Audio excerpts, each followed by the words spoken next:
Roedah. And welcome to BOGO, the podcast with 2 segments for the price of 1. That's right. Every week we are serving up a double feature, an episode of Chapter Chit Chat where we read excerpts from books and get way too deep about them, and one for Almost Experts, where we react to your stories and offer personal insights. 1 part cozy book club, 1 part chaos hotline. What could go wrong? All right. Welcome to Almost Experts, the segment where we go through people's dramas, life regrets, weird dreams, existential crises. And we respond with our most sincere, unqualified opinions. Think of us as your internet siblings. Part Gen Z. Part millennial. All vibes. 0 related degrees. So whether you need unsolicited opinions or just want to feel better about your own life, you are in the right place. Welcome to our BOGO Beans family. Let's get into it. All right, coming up, a story about trying to help but accidentally stepping on toes and all the messy feelings that come with that. Here's a story that really asks, can you mean well and still come off totally wrong? Because intention and impact don't always hold hands. All right, so this is from Am I the A-hole on Reddit. And the title is, Am I the A-hole for feeling attacked by my girlfriend? So today, me and my girlfriend were in bed till quite late in the day.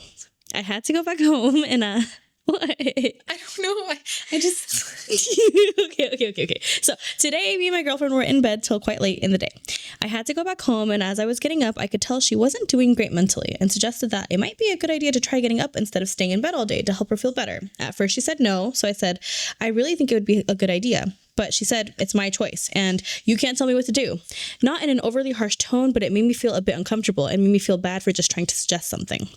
I didn't think I was being too annoying, only that I was suggesting a couple of times. After this, I stopped suggesting and take a step back, pack my bags, say goodbye, apologizing for potentially being a bit too much or saying things she already knew. On the way home, she said sorry over messages, and when I got home, I sent a message saying it's not a big deal and I know how it gets. I've experienced similar things, and she helped me out a lot with that in the past.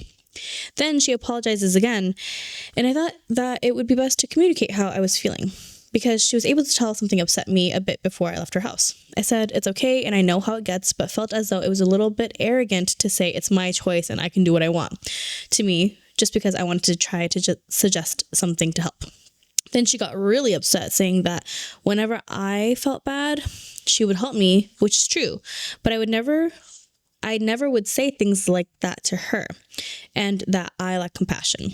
She's still in bed now hours later and not feeling good about it still. I've apologized several times, but am not sure what to do as she's still upset. I understand that the word arrogant is a bit harsh and have said to her that it wasn't the right thing in hindsight. Can anyone tell me if I'm the a-hole or not? I'm really struggling to tell if I've done something really bad. I have autism.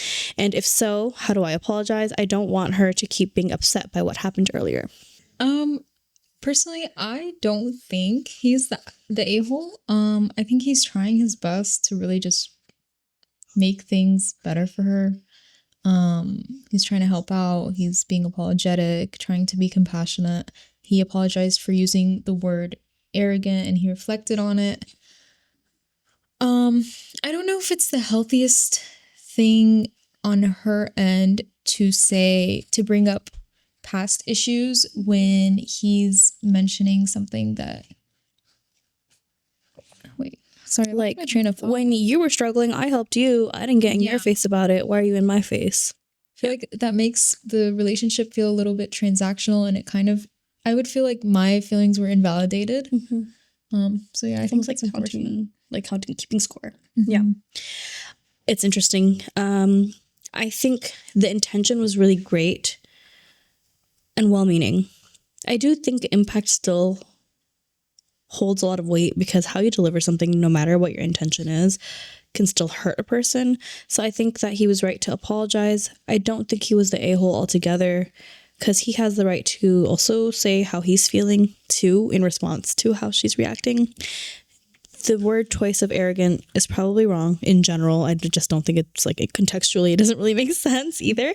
But he notes that he has autism, which can lend itself to maybe missing a social cue here or there in some circumstances, right? And maybe that's what's happening here. I don't know. But I think the intention is from a really well-meaning place. So if they're able to discuss it, she's been there for him. Clearly, you can see that he's trying to mirror that to some degree. hopefully they can get through it.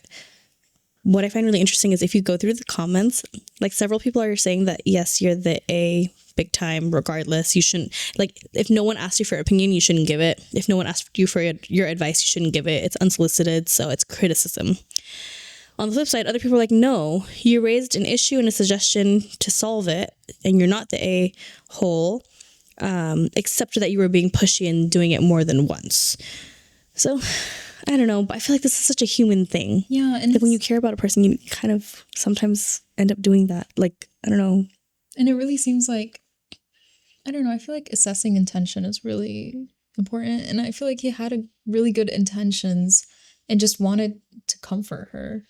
And just make sure that like she was okay before he left, right? I think, okay, I'm going to bring up a situation that's much more extreme than this, but say someone isn't doing so well, right? And it's gotten to the point where they are either full on neglecting themselves or full on potentially causing harm to themselves. Is unsolicited advice in this case still criticism, or is it valid? At what point does, regardless of what the impact is, like well-meaning intention carry across right? If someone is harming themselves and it's someone that you care about, whether it's your partner or your friend or just like a loved one, I do think that you should bring it up. Just, as a caring friend, because sometimes the person who is struggling could take offense in that moment, but they could reflect on it after. And if it results in a positive impact on them overall, I think that is better because it's for the greater good, basically. Yeah.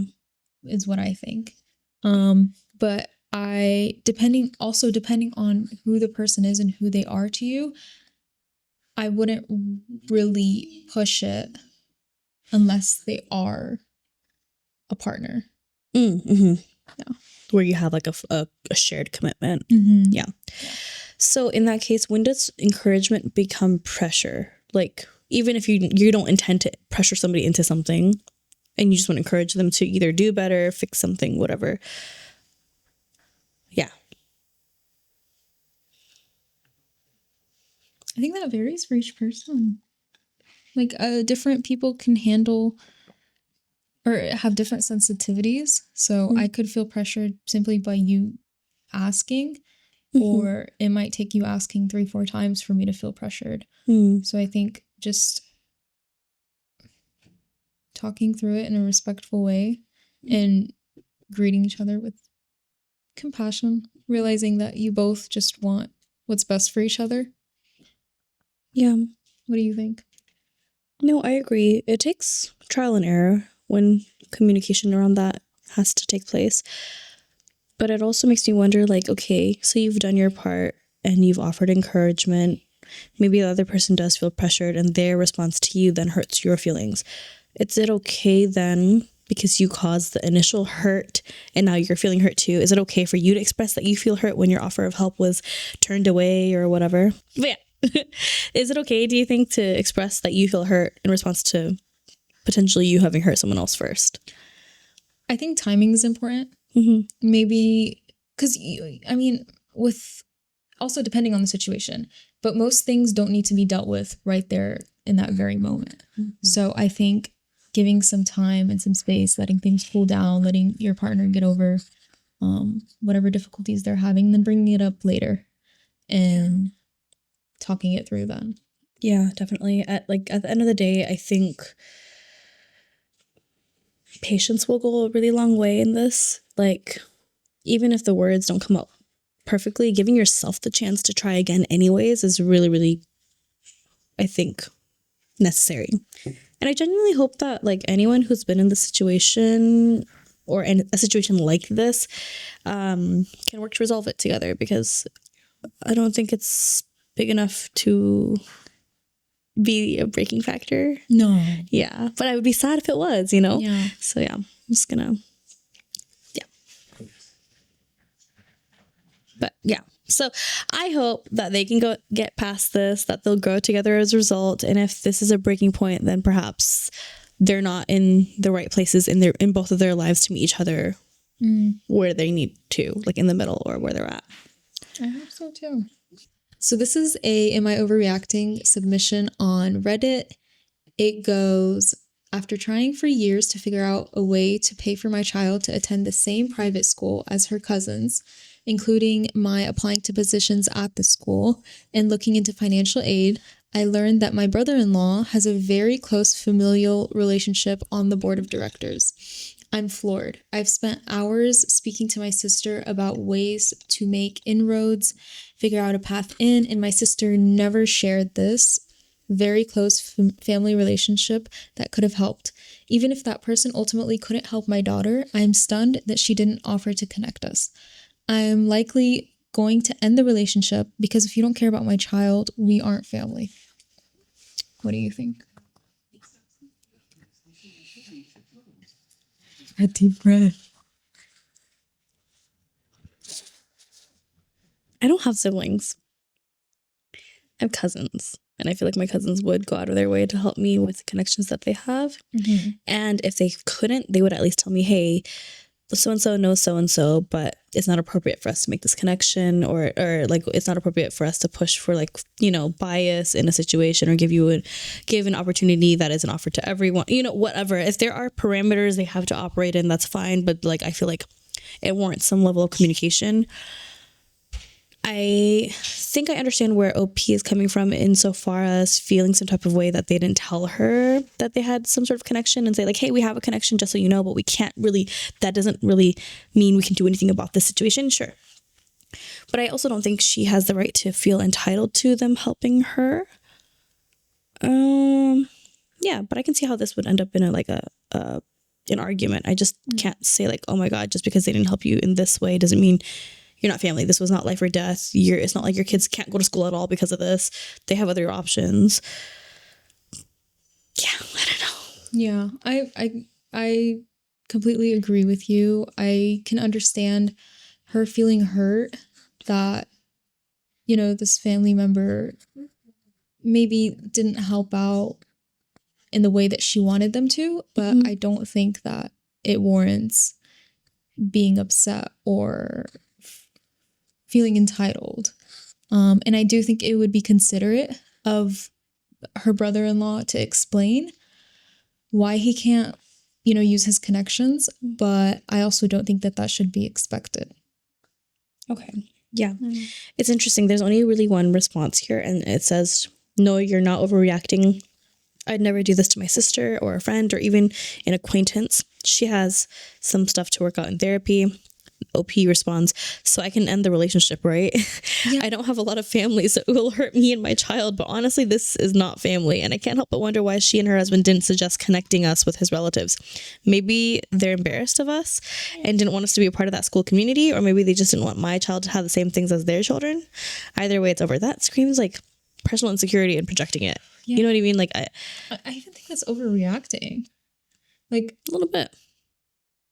I think one option, I don't know if I would personally take this route, but you could just ask, like you could say, hey, you know, to her brother-in-law, I found out that you know so-and-so, are you guys close? Or like hint at it in some sort of way. But even then, I don't think you are entitled to be upset or break off ties because of this. I just don't think it's a betrayal. Yeah, I don't either. I don't know, like...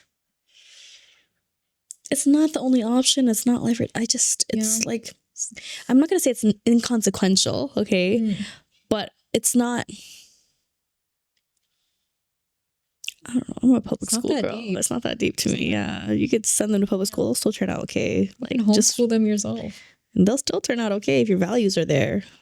I don't know. That is interesting. Okay, so the next one is either a horror story, a communication fail, or the plot of like a low budget indie movie that like doesn't resolve itself. So let's get into it. This is from Am I the A-hole on Reddit, and it is titled, Am I the A-hole for leaving my friend in a situation she felt unsafe in for a little while? Just from the title, I don't know. Okay. So, hi Reddit. I, 24 female, recently moved into a small house with my friend, 23 female. This incident happened the very first night, just a few nights ago. A little backstory. Before moving in, but after signing the agreement, we were told that the house used to be a brothel. This is important. Why wasn't that offered beforehand? Sorry, it's just like, this is after you signed the agreement. Hey, by the way. Okay, anyways.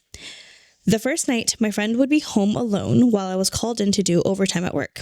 After finishing up my work, I opened up my phone and saw that my friend had contacted me about a man that had showed up at the house, asking about the previous tenants, and then propositioning her after she explained that they didn't live there anymore. While she said he didn't leave right away, it seemed like he was gone by the time she sent the message. Her voice was shaky in the voice message, and I know that she's had bad experiences with men in the past, so I obviously know she felt bad, but the situation has passed. She said she still felt gross and unsafe, but I think that's a little dramatic. I texted her that I had finished work and would be there as soon as I could. It might be important to note that she has no family here, as I convinced her to move across the country with me. Otherwise, I would have told her to call one of them. None of our other friends own cars. I decided I was going to pick up some items from my previous apartment and spent some time with my old friend there, since we wouldn't be seeing each other as often since I was moving out. I spent maybe just over an hour there. When I got back, she opened the door for me, but didn't speak to me at all, and it's been like this the last couple of days. I'm pretty annoyed by it, because I just wanted to grab some more things to set up the house, and I feel like she could have at least communicated with me what her problem was instead of giving me the cold shoulder, since literally nothing happened to her anyways. Now she's ignoring me in front of mutual friends and avoiding me, which makes it awkward for everyone and is embarrassing to me. As far as I know, she hasn't told anyone about it. Am I the A? Caffeine. It's caffeine, isn't it? Stop! I can't focus. Okay. You have an opinion now. Yes. Okay, so is she the A? Yes. Yeah, man. Yeah. Okay. I don't know what. I was like, when you started, I was like, hang on, are you sure? I reread it, and after seeing that, 1, the house used to be a brothel. 2, she doesn't have any family she can turn to. 3, she's had bad experiences with men. Who knows? That can. Regardless, I feel like if you're a considerate friend, you would show up for her in a better way. And I think the most important factor is the fact that she doesn't have any family that she can go to. Because I do think like family supersedes friends when it comes to showing up, and if they have a healthy relationship or like a working relationship. Of course. Yeah, of course. But she has no one, and she's obviously like traumatized. I just feel like this is very inconsiderate. And I think this person needs to reassess themselves and their friendships. Sound the a-hole alarm. Okay. No. I can't do it right. What? Wait. I can't do it either. Try it. I can do it at weddings. I can't do it at home. I have to turn around. Vicky. Is that good? I know that's annoying on the mic though. Okay. Sorry, twin. No, yeah. Sound the alarm. You and A. I will say, 1, she moved there to like after being convinced by the friend. Yeah. 2, she's alone, as you said. Well, wait. And even if she has family, if she asked for you to show up, you agreed, then you should go. If you had something going on, like, hey, I'm still at work, I can't, or hey, I have to do XYZ, I can't right now, I'm so sorry. It's one thing if that was communicated. No, you said I'll be there as soon as I can, I'm off work. You told her you're free, and then you didn't show up. That's true. You didn't prioritize her, and not only was she home alone and somebody came to the door, he propositioned her. He asked her for sex. Yeah. That's like, just because nothing happened doesn't mean nothing happened. That's scary. That's so scary. And to not show up and then to act like nothing happened, to be like, you're fine though. And then to act like she's the one who has issues because she's acting some type of way because you didn't show up for her in her time of need when she asked you to and you agreed to be there. Yeah. You got problems. You're not a good friend. I don't know why she moved for you. I mean, No just as a woman, when a man stares at you in the street, you feel uncomfortable. Like, you literally feel unsafe, let alone a guy comes knocking on your door. But I do want to counter. I don't know if her moving because of him. Her. Oh, sorry. I think Because they're both girls. Her moving because of her. Is a reason because she's a grown adult. You know what I mean? Like, she made her own choices. If she decided to move because of... Still, I mean, like, if the opportunity wouldn't have presented itself without that friend being there, right? Right, but I don't think that holds the friend responsible to... No, I'm saying, but she agreed to be... She sought you out. You're her only friend there. She moved and now lives wherever you're living. And you're her only contact right now. You agree to show up and then you don't. And then you have the audacity to be like, why is she mad at me? I think that's bizarre. I think that's selfish. That's out of touch. It's weird. That's just, honestly, that's really selfish. It's honestly just like inconsiderate, period. Like, how can you be annoyed at somebody who's gone through something traumatic, asked you to show up, you agreed to show up, and you're annoyed that you just have to be there for her? You're also a girl. I know. Like, you live the same experiences and deal like with the... Okay, I have a question for you. That vent brain. I have a question for you. What are your boundaries in friendship? Do you show up for your friends when you agree to? Do you or do you not hate your friends? Right. No, like, how can you be annoyed at having to be there for somebody, especially if you agree to? It's one thing if you say, like, hey, I genuinely cannot show up right now because of XYZ responsibilities that I just can't get out of. But even then, I'm not saying everyone has to, but even then, there are people out there who will literally drop everything to support you in your time of need when it's urgent and whatnot like that. But in this case, she doesn't even see it as an issue. She's like, well, it's over now. It's already passed. I can tell that she's still shaken up, but whatever. Like, that's... How can you downplay that when she was literally in danger? You don't even know if the guy's like fully off the premise. Just in any case, I don't know, like I would have had a heightened sense of like caution and concern. But instead she like, okay, it's one thing if you also just dropped by your old place and picked stuff up on the way home. You stayed and chatted with a friend for a while too. When just because you don't live there anymore doesn't mean you can't still call that person up. Like, the person who needed you and had no one else to turn to, and you agreed. And like, key component here really is you agreed to show up. Yeah, I think that's the worst part. Yeah, because the rest is like just being a good friend, being considerate. But I think you're truly in the wrong because you made a commitment and you didn't fulfill it. Exactly. I don't know. Get out of here. Oh, sorry. Yeah, all the comments. Sorry, love. You, the A for sure. 2 mistakes. I thought that was dramatic. This is not for you to decide, but here you started to go wrong. Do not judge and dismiss others' feelings. Everyone has a right to their experience. It's not for you to judge, but to listen and support. Believe people when they tell you how they feel. If you had taken this seriously, you would not have gone wrong. Secondly, don't tell someone in distress you'll be there for them and then don't show up. A good friend move would have been to go home and support her, tell her you were wrong and sorry. Listen while she tells you how and why it hurt her, and then make up instead of showing up like you did nothing wrong late and then wondering why she's being cold. Yeah, that's really, really, really, really, really sad. I feel bad for the friend, honestly. Like, that's a really scary experience. Just people are already wary about creepy mailmen. Why? Yeah. And it must feel so isolating to just not have the one person that you have there for you be there for you. Like, where do you even turn? Yeah. There's a comment that I want to bring up and I want to see what you have to say about it. So, someone says, just had to experience something similar with my own friend. I think people, with the rise of social media, attach the mentality of not owing anyone anything to themselves. And while that can be true for some situations, it's definitely not with your friends. Hasn't she been there for you when you needed someone? Isn't she supposed to be your friend? She's now going to tie you to one very negative experience, and not as a friend who she can count on, but as someone who will have left her in a situation that could have gone in a very bad direction. I could never look at my friend the same way, and I doubt yours will ever look at you either. What do you think about the whole, like, I don't know, owe anyone anything? The concept of owing your friends things. I don't know if it applies here. That just feels kind of, that term feels transactional to me. No, that's the point. They're saying that how people talk about I don't owe anyone anything. I don't care if you're my friend or my family. Like, I do me. These are my boundaries, whatever. And then that sort of like speak has permeated friendship culture and changed how we treat each other. Even like it takes away like all authenticity out of friendship, I feel like. I think I would agree with that. Because to me, friendship is just...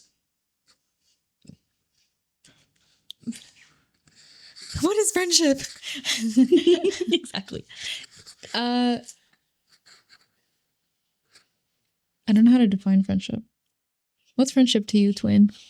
What's friendship to you, BOGO Bean? I think it's a two-way street wherein people show up for each other. And I understand life happens and you're not always present for each other all the time. But when someone reaches out for you in need and you agree, you stand by that agreement, regardless of if you're friends or not, honestly. Yeah. Even if it's just a random community member who's in need and then they were like, hey, this happened to me, I need help. And you say yes. You said yes, bro. Show up. Yeah. But yeah, it's hard to define friendship. I feel like I think there's it's like different for everyone. exactly. Too. And like every relationship is unique too. Every friendship is unique. So like it depends on who you're asking. It depends on who they're thinking about when you ask about friendship too. Would you care to share personally what friendship means to you?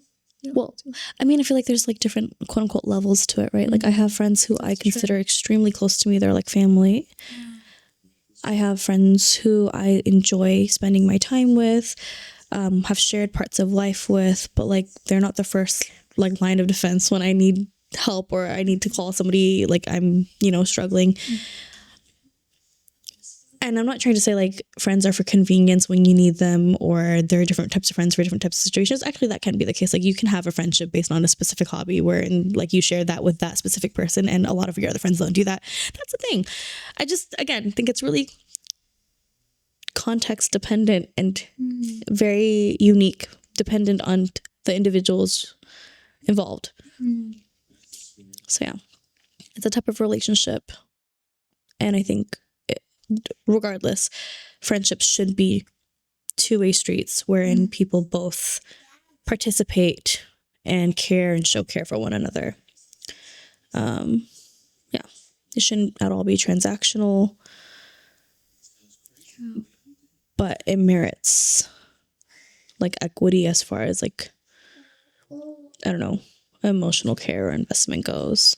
Otherwise, it's a skewed balance, and fulfilling your promises and agreements speaks more of your character. Yeah. Have you ever been ghosted by a friend after a stressful event? How'd you handle it? What did you do? What did you wish you did? Leave a comment down below if you're watching this and you get to this point. Let us know what you think. You're not sick of us. No, I hope not. We can start chanting again. BOGO Bean. BOGO Bean. Join the family. BOGO Bean. Come follow us. BOGO Bean. Yeah. That was really bad. Cut that out. Okay, so for our next story, we are discussing the concept of taking breaks from your partner in a relationship. Okay. Okay, so this is titled My 27 female boyfriend? So, What the heck? my means... Okay. Yeah, okay. Okay, sorry. My 27-year-old female's my 27-year-old female, her boyfriend. I'm 27-year-old and female. Yes. And my boyfriend is 28 and male of 7 years. Of 7 years. Want to take... Sorry, that was so trippy. Take a 1 year long break. Hi, I'm sorry for my spelling as English is not my first language. My 27-year-old female, and my boyfriend, 28-year-old male, have been together since we were 20 years old. And for the most part, our relationship was pretty good. We can communicate pretty well our wants and needs, so it's been a very healthy relationship. A couple of days ago, I noticed something was bothering him and I asked. He said he doesn't feel as good as he used to. He's not okay with where he is now in his life. He doesn't like his job, his economics, or his life, basically. The only thing he said is good in his life is me, and that doesn't make him feel fulfilled. Ooh. We've been talking nonstop these past few days. Also, we've cried a lot. At the beginning, I was scared because I didn't want the relationship to end. But the more we talk, the more I feel I don't deserve this situation. I know it's not a me problem. It's him. It's his life, his goals. I cannot think for him and I can't be happy for him. I'm exhausted. At the end of every conversation, he ends up telling me that even though he wants to discover himself, the only thing he's sure is that he doesn't want to live without me. But then the next morning, he wakes up confused with what he wants again. He comes up with this idea of taking a 1 year long break. Sorry, let me get the judgment out of my voice. So he can find himself and then come back to me. I honestly think that's awful. And I told him that I love him so much and probably in a year, I will still love him the same, but I don't deserve that. I won't be sitting with my arms folded just waiting. I'll probably resent him a lot, so that won't work for me. If he stays and commits to working things out in therapy, and if he leaves, it's done. He said the most important thing for him is my happiness, and I deserve a concrete answer of what his choice will be. He wants time to think about it, like a month. Why do we need a month? But now I'm asking myself, what do I want? Honestly, him pulling this stunt destroyed somehow a little of my trust in him, so I don't know if I should leave either way. Let's unpack this. You can run off a cliff. I don't care. No, literally. A month? What do you need a month for? Honestly, he wants out and he doesn't have the balls to get out. Yeah. And I think he wants to explore other options, but has something to having come back to. Yeah. So he's taking her for granted. How dare you say you're the only thing good in my life and then say, but I want to go see if I can be happy elsewhere. Like, work on yourself. If that was really, really, really the problem, work on yourself. And she's still there to support you. You're taking her for granted. Exactly. Get out of here. Don't get me started on this. Like, why does he see her as a barrier to a happy life rather than an enabler when he has said she's the only good thing going for him? He is ungrateful. Mm-hmm. He might be cheating or planning to or already has someone else in mind. Mm-hmm. We've seen people like break up or get divorced in those type of situations where they were tempted by someone else. Maybe they didn't even do anything yet, but like just the thought has toxified, poisoned them, taking them away from their families or their commitments. Yeah. I see an update. Can I read it for you? Yeah. Okay, so this is from the original OP. I just logged into this account and I forgot about it. Oh wait, sorry. I just logged into this account I forgot about and saw some people asking for an update. It's safe to say my life did in 180 degrees flip. Once again, English is not my first language and I'm on mobile. But long story short, we broke up. Now, if you guys want to know what happened, get comfy. All the people who said he was cheating on me was right, but I didn't realize it up until June, 4 months after my first post. We had long and hard discussions after he said he wanted to leave. We both cried a lot because of that. He doesn't even deserve to cry. Like, okay. A month later, it was all said and done. We were going to break up and he was going to move away to a place near his workplace, like 1.5 hours away from the city. I said that I loved him and he asked that if he came sooner or later, came back, I would take him back with open arms. And I said, maybe, but I'm not sure. I helped him pack his stuff and he left. That day, I felt my world was crashing down. I cried my eyes out for like a week. And then something suddenly snapped and I was sick of the self-pity. So I started to build my life back up again. 3 weeks after he moved, he texted me that he made a mistake and he wanted to come back. I said I didn't want that, so the answer was no. Next morning, he texted me again, saying he lost the place he was staying and he really needed to come back, that he didn't have anyone to provide him shelter, so I took him in. He stayed a couple of weeks, told me he wanted to work on the relationship, but I was very resentful of him and everything. We talked about how I treated him poorly, but then internally I regretted it because I didn't want to be an awful person. I just wanted to be in peace. So after a month, I told him he couldn't live with me anymore and that he needed to move out of my place. So he did. A month later, we lived together for a total of 2 more months. After he left, I started to go out more and meet new people. I got a couple of hookups with some guys and all started to look bright again. One day I bumped into his boss and started chatting with him, and he told me he was glad I was better and he found it weird that my ex would want to date a coworker of his, that he advised him against that, but he did it anyways. That set an alarm bell for me. Coincidentally, the very next day I was at a party and bumped into a mutual friend, but more his friend than mine, and engaged in a conversation for hours. Later, when we were both drunk, he let it slip that he knew my ex was cheating on me since November of last year.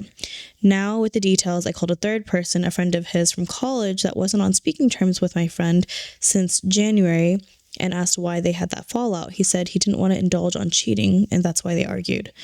I kept that information to myself. A week later, my ex called to talk about a debt he had to pay me back, and I told him that I knew what happened, and he denied it all. A month goes by and my company sent me to the north of the country to work for 1.5 months. During that period, my ex called me once a week to cry about how much he missed me. Tough. And how his life was a mess without me. I didn't reply or answer, but couldn't block him since he owed me a lot of money. I came back to my state and started seeing exclusively one guy that was originally just like a one night thing, but feelings started to come out. She gave us her whole life story. I know. My ex found out and started to panic again. Now, one thing I didn't mention is that the girl he cheated on me with is now his official girlfriend. So I told him that if he kept on calling or texting me, I would tell that girl he's saying how he doesn't want to be with her and her kids. So now I feel happier than I was before. I didn't realize it. TLDR. Too long, didn't read. He was cheating on me and I finally moved on. I think it was very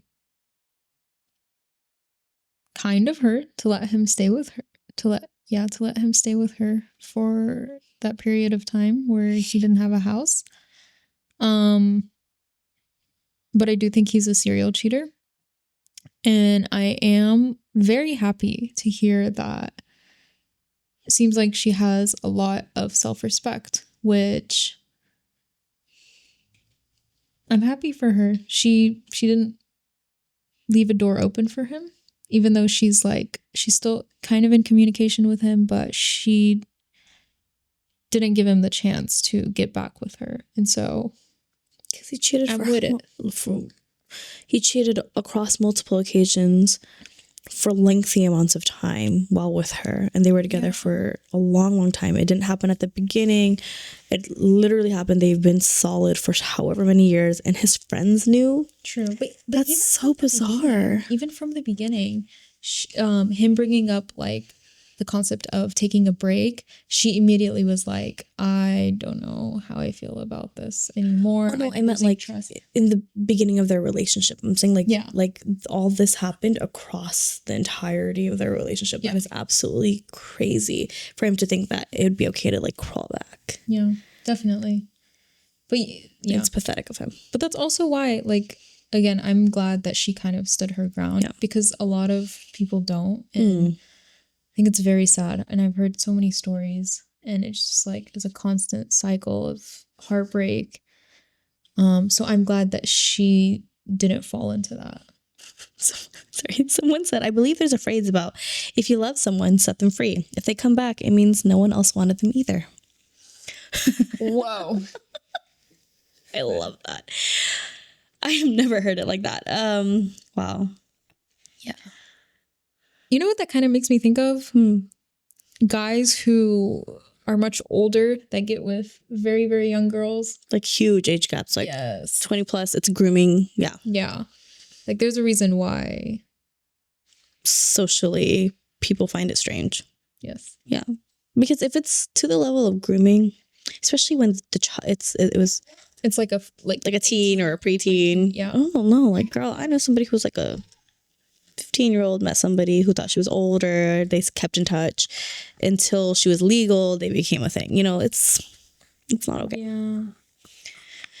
Well, stay safe, guys. Yeah, listen to if you see a red flag, it's a red flag. Color it. Remind yourself. Paintball. But yeah. Well, that's it for today's episode of Almost Experts. We're so glad you hung out with us and shared us. No, I mean, we sourced these stories, but we hope you share your stories next time, BOGO Beans. Even if we're totally unqualified to give advice or opinions or our insights, we're here to share them anyways. So remember, life is messy, confusing, sometimes downright weird, awkward, and that's okay. Thanks for being a part of the conversation. And don't be shy about... Never mind. Don't be shy. That's all we want to say. Don't be shy. Yeah, don't be shy about sending in more stories or questions. Actually, honestly, if you want to take it to Reddit first and solicit really random opinions, go for it. But if you have anything you'd like to have shared, our lines are open. We're here. We're ready to dive in. We can, be chaotic with you. Until next time, stay curious and keep looking out for each other. What the hell was that? Keep looking out for each other. Protect your pals. That was like the worst outro ever.